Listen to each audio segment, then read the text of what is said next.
તમે કોઈ રસ્તેથી જઈ રહ્યા છો અને કોઈ ટ્રાફિક પોલીસ તમને રોકે છે, આ સમયે તમારા શું અધિકારો છે એ વિશે પણ તમને જાણકારી હોવી જોઈએ. કોઈ પણ ટ્રાફિક પોલીસ અધિકારી છે એ તમને ત્યારે જ રોકી શકે જ્યારે એ પ્રોપર યુનિફોર્મમાં હોય અને એને એનું પોતાનું નેમ બેજ છે એ કેરી કરેલું હોય. આ સિવાયના સંજોગોમાં ટ્રાફિક પોલીસ તમને રોકી નથી શકતી. આજકાલ આપણે જોયું છે કે ઘણા ટીઆરબી જવાનો એ પણ તમને રોકીને તમારા ચલાણ કાપતા હોય છે. એના હાથમાં તમે ઘણીવાર ઈ ચલાણ ડિવાઇસીસ પણ જોયા હશે. તો શું ટીઆરબી જવાનને એવી કઈ ઓથોરિટી આપેલી છે કે એના આધારે તમારા ચલાણ કાપી શકે? તેનો સિમ્પલ જવાબ છે ના.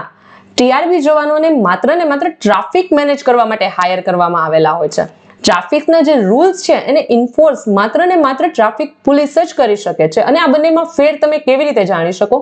તો સિમ્પલ છે. ટીઆરબી જવાનોએ જનરલી યુનિફોર્મમાં બ્લુ પેન્ટ અને વ્હાઇટ શર્ટ પહેરેલા હોય છે, જ્યારે ટ્રાફિક પોલીસના યુનિફોર્મમાં એમણે ખાખી કલરનું પેન્ટ અને વ્હાઇટ શર્ટ પહેરવાના હોય છે.